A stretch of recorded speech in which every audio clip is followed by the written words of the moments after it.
So G.I. Joe Retaliation, the sequel to the 2009 Rise of Cobra. Did they get it right this time? Well, some ways yes, some ways no.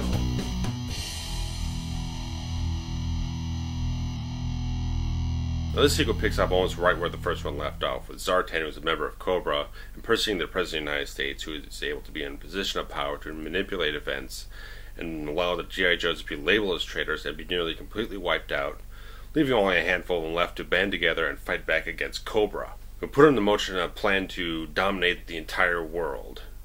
Now, I did like the first movie, Rise of Cobra, despite some of the flaws it had, unfaithfulness it had to some of the source material, but I thought it was a good, entertaining film. What this film does get right that this film did not is that it gets a lot of the characters right. Cobra Commander is fantastic. This is the Cobra Commander we should have had in the first place. Now, I like Cobra Commander from the original cartoon series and everything, who is kind of a egotistical, foolish guy, very excitable and whatnot. He's almost kind of the joke of the Cobra organization, but this is a fierce, sharp, deadly Cobra Commander who is very intelligent, very cunning. It's a great portrayal of the character and everything. And a lot of the other iconic characters, mainly the villains of the film, are portrayed fantastically. What else works greatly in the film is that the action sequences are just excellent. They're greatly shot. They're very dynamic. There's a lot of action in the film. The CGI is vastly superior to what was in the previous film, which is not very good at all. Nothing really caught my eye saying, oh, that's CGI, or that's a badly rendered shot. This is very, very good CGI in this film. And the problem with the film, though, is that there's probably too much action in the film compared to how much plot they allowed to have in the film. There's a good plot here. There's a plot that can work in an amazing way. That you could have the Joes fighting back from almost being nearly crippled, nearly wiped out and everything, and Cobra on top of the mountain, that they've dominated everything, that they've gotten to the peak. They're ready to unleash holy hell on the world and everything, and finally achieve world domination and everything. The Joes have to fight back from this smaller place, almost like like a David and Goliath type of thing, or even might even think like a Rocky scenario where Rocky 3, like he gets beaten down and everything, and he's got to build himself back up, rise back up, and fight against this big monstrous opponent and everything. But problem is that there's almost like scenes in the film where you don't get a good setup. Some of the exposition is rushed, where you don't really get a good idea of exactly how things are working in the plot. They just kind of jump into the film, and you don't have any kind of setup for anything. You don't have any kind of segue. There doesn't feel like it organically flows from where the film has been going up to this point. It just kind of jumps in and it's jarring, it's abrupt, it doesn't seem like there's not a good storytelling flow in this film. Plot elements are disjointed here and there. The other problem is that, well, the villains are absolutely fantastic. Like I said, Cobra Commander, perfect. Just perfect makeover for the character with the chrome mask and everything, and the voice is a little garbled here and there. You can't really, at times it's a little hard to understand exactly what he's saying, but it's not all that bad.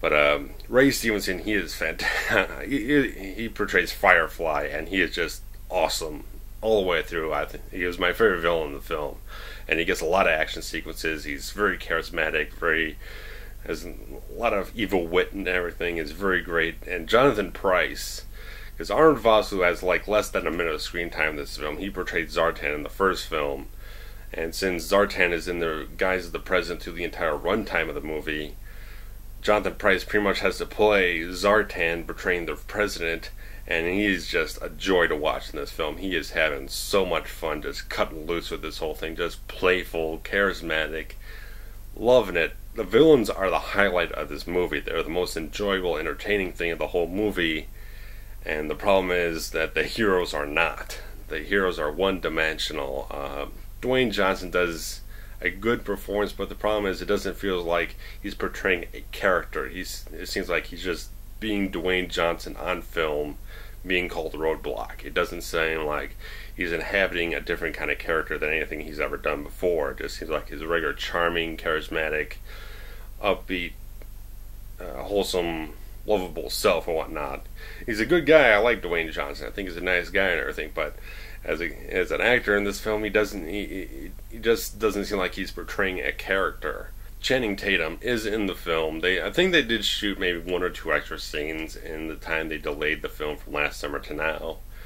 But I actually think, Channing Tatum is not the most... He's a very uncharismatic guy. He's like a block of wood, more or less. And what I've seen, what I've heard. Even in the first film, there's no depth, no dimension to what he was doing. It was just good that he was part of more of a lesson ensemble where he could just kind of blend into everyone else. But I actually think he did a hell of a better job in this film. He works off of Dwayne Johnson beautifully. They got this great chemistry. It's sharp, it's witty, it's energetic, it's charismatic, it's beautiful stuff. And it inhabits the first act of the film, and that's it. If it had been Dwayne Johnson and Channing Tatum doing this sort of this banter and everything, this kind of wit and everything, this lively sharpness and everything throughout the whole film, if you had that kind of energy going back and forth, you had that kind of thing going, I think the film would have been a lot better. It would have been sharp. It would have been witty. It would have been kind of smart here and there. It would have had that kind of energy and whatnot. Instead, the heroes are just the Joes and everything. They're just blandly written. They're one-dimensional. Some of them don't even get a proper introduction. They're just kind of dropped into the film, and you don't know anything about them anymore at the end of the film that you did when they first showed up. Even Bruce Willis just seems like he's just not even trying to do anything here. The role has nothing. His role of like the original G.I. Joe, there's nothing there. It's a bland character. There's no dimension, no depth. There's nothing interesting about him. There's no backstory. There's nothing here. Just a reason to have Bruce Willis in the film without him really doing anything except holding a gun and shooting a couple people. There's nothing there. If you've seen the trailers, you've just about seen most of what he does in the film. There's nothing else really worth seeing if all you want to see is Bruce Willis in the movie. A couple of other people in the film, just the rest of the hero cast, they're forgettable. They're not charismatic. They're not interesting. They're not memorable in the least. I kept waiting for the villains to come back on the screen. Every time I would cut away from the guys in Cobra back to the heroes, I kept waiting for us to go back to Firefly and Cobra Commander and Zartan and Storm Shadow and everything. And Storm Shadow, like in the first film, he's excellent and everything. Snake Eye's excellent. He's still great. The action sequences in the film are great. But there's just clunky storytelling in this film. The storytelling doesn't flow very well.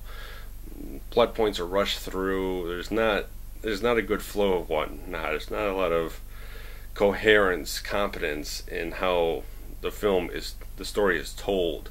It just seems like they're trying to just pack more action sequences, which are all very well done. But if you could take out a couple action sequences and try and smooth out the rough edges in the plot, I think that would have helped the film a lot more. As it is, I think it's just an okay film. I would still recommend seeing it. It is taking G.I. Joe, the film franchise, in the right direction. I just don't think it was the best film that they could have made. It had a good story. It had some good talent. It just needed more. Like with the heroes, you need some more passion, more care, more gung-ho type of attitude, whatnot. I mean, it should be technically a revenge film where all the Joes' friends, or their fellow Joes and everything, they get slaughtered, blown to hell, and there's not that kind of emotional drive of just we're gonna get these guys back, we're gonna unleash holy hell on them. And it never really happens in the film. There's none of that in there. It just there's so much action in the film that I couldn't even tell exactly when the third act of the film started, because it just seemed like another action sequence that didn't really kind of ramp anything up dramatically or tension or whatnot.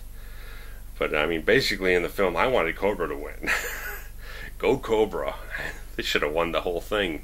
As far as I'm concerned, they entertained me. I didn't want to see what happened to him at the end of the film. It's not a complete loss, but I wanted Cobra to win this thing by the end, way before the end of the thing. I just Cobra entertains me in this film. Make the whole film about Cobra. Fuck the Joes. They're not entertaining me at all. They're boring the crap out of me. Not entirely, but they're just weren't interesting. Weren't very entertaining after a certain point. There's not a lot of depth given to the characters. They're just it could have been a lot better than it was. As it is, I would say, yeah, go ahead, you can go see it, but I would still say Olympus Has Fallen is the far, far better action movie, much better directed, much better put together in every conceivable way. But you can check the link for the written review down below, where I get a little bit more in depth here and there, but you can check it out, read it at your leisure, share the links, please share the links, hit a subscribe button, hit a like button. I very much appreciate it. Spread the word around, and I'll catch you later. I don't know what the next review will be, but hopefully I'll get something up that'll be interesting for you. So, later.